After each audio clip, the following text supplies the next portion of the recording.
जय मसीह की मेरे भाई बहनों। तो मेरे भाई बहनों, क्या आप जानते हैं कि इस धरती पे 55% बीमार लोग रहते हैं। परमेश्वर ने हम सभी को आनंद की ज़िंदगी दी है, लेकिन हमारा जीवन आनंद में नहीं बीतता है। तो आज आप इस वीडियो को पूरा देखिए और पवित्र आत्मा से भर जाइए। हमारे अंकित पास्टर जी बहुत ही अच्छे से समझा रहे हैं। हमें ज़रूरत है इस वचन को समझने का, इस वचन को पालन करने का, इस वचन को ग्रहण करने का। हम भी हमेशा बीमार रहते हैं, तो हमें क्या करना चाहिए, क्या नहीं करना चाहिए, हर चीज़ का सलूशन आज इस वचन के दौरान मिलेगा। और इस वचन को आप ज़रूर शेयर कीजिए, ठीक है। We live in a sick world. हम एक बीमार दुनिया में रहते हैं।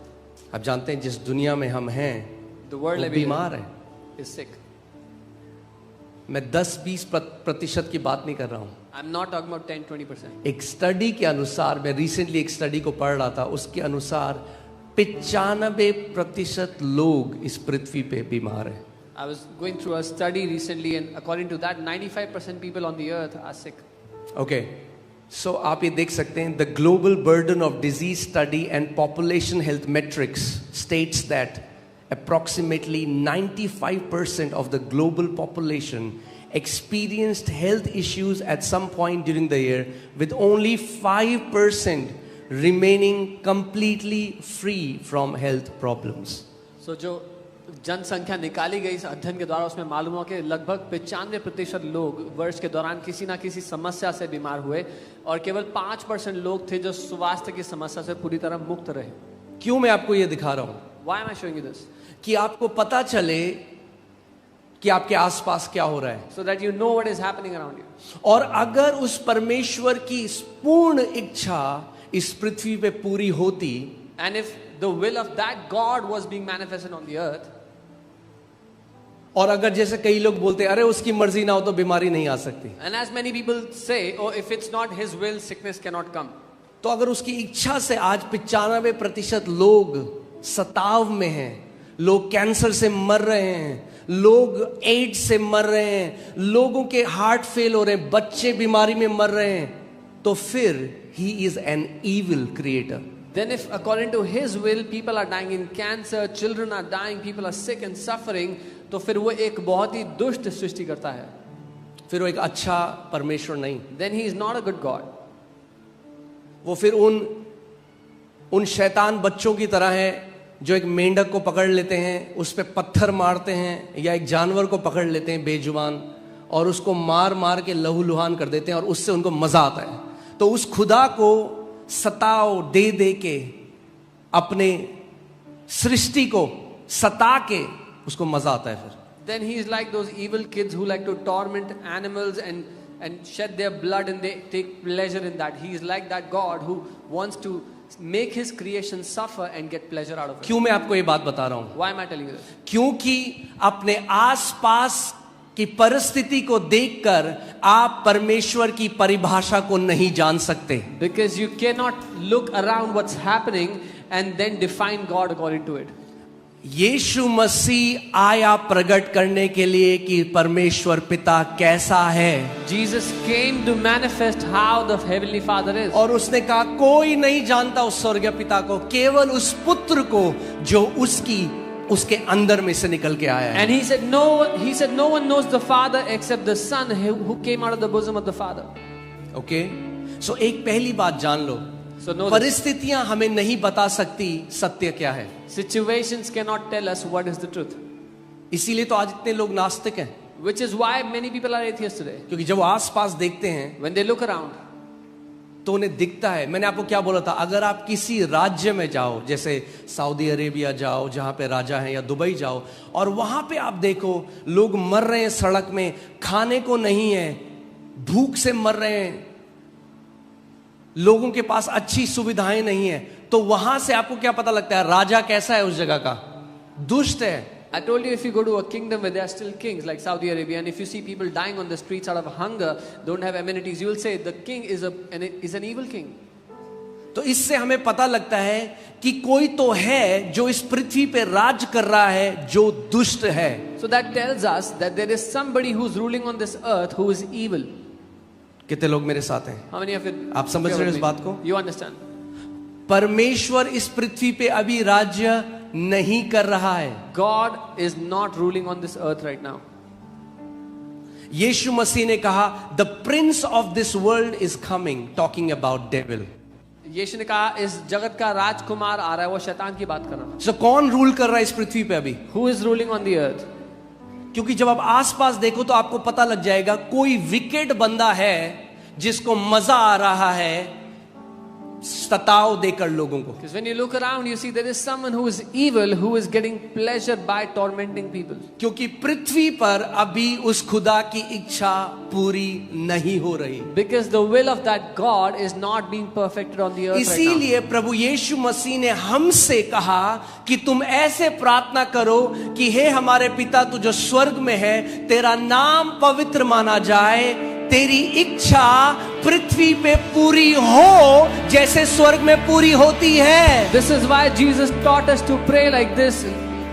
Hallowed be thy name and let your will be done on earth as it is done in heaven. यानी पृथ्वी पे उसकी इच्छा पूरी नहीं होती। That means his will is not done on the earth. इसीलिए तो प्रभु ने कहा मैं ये प्रार्थना करो। This is why the Lord said pray like this. स्वर्ग में उसकी इच्छा 100% पूरी होती है। In heaven his will is done 100%. इसीलिए स्वर्ग में कोई आंसू नहीं, इसीलिए स्वर्ग में कोई कैंसर नहीं, इसीलिए स्वर्ग में कोई रेप नहीं होता, इसीलिए स्वर्ग में कोई बच्चा बचपन में नहीं मरता, क्योंकि एक अच्छा पिता है जो राज्य कर रहा है स्वर्ग में। Which is why there are no tears in heaven, no cancer, no child dying in sickness, because a good God, a good father is ruling in heaven. मगर पृथ्वी पर अभी उसकी इच्छा पूरी नहीं होती। But on the earth his will is not being done right now. शैतान राज्य कर रहा है इस पृथ्वी पे। The devil is ruling on the earth.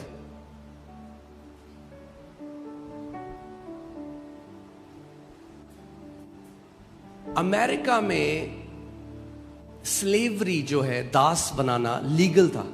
In the US it was legal to have slaves.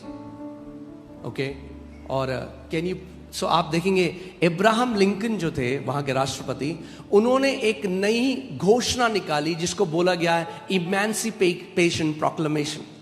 और the president of the country, he took out a new declaration, the Emancipation Proclamation. जिनको बोला गया है मुक्ति उद्घोषणा।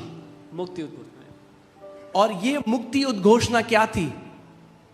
उन्होंने एक नियम निकाला, एक बिल निकाला लीगली कि आज के बाद जो हुआ था 1863 में, 1863 में, 63 सही है, 63 में, वहां पे अब्राहम लिंकन ने बोला आज के बाद अब कोई दास नहीं बना सकता, इलीगल है दास बनाना। He took out a bill in 1863 and said after today no one can have a slave, it's illegal to have slaves. अब ध्यान से सुनो मेरी बात।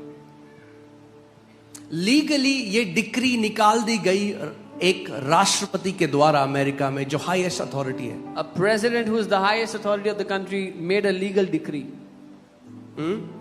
तो आपको क्या लगता है फिर क्या हुआ होगा? What do you think would have happened after that? So legally 1863 में क्या हुआ? स्लेवरी एंड हो गई legally. In 1863 slavery ended legally. मगर रियलिटी में 100 साल लग गए सारे स्लेव्स को फ्री होने में। But in reality it took 100 years for all the slaves to be set free. क्यों? Why?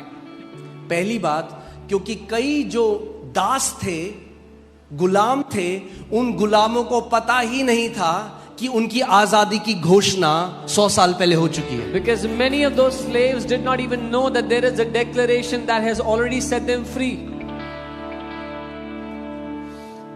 Jesus said, "You shall know the truth, and truth will set you free." यीशु ने कहा तुम सत्य को जानोगे और सत्य तुम्हें आजाद करेगा।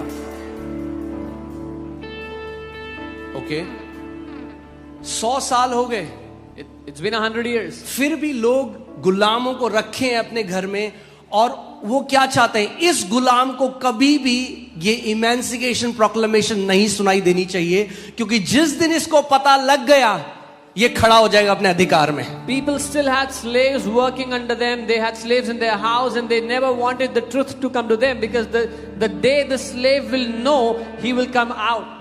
ऐसे ही शैतान चाहता है इनको ईसाई बनाए रखो, रीति रिवाज करो, मोमबत्तियां जलाओ, हो, मगर सत्य इनके कानों में अगर पड़ गया तो ये खड़े हो जाएंगे अपने अधिकार में और फिर मैं इनको बांध ना पाऊंगा। This is what the devil wants. Keep them in the religion of Christianity. Let them do their little rituals. Because if they know the truth, they will come out. They'll be set free and I'll not be able to bind them anymore. आप हर Sunday यहाँ पे गवाही देखते हो, लोग क्या कहते हैं, हमें नहीं पता था हमारा अधिकार, हमें नहीं पता था घोषणा करना।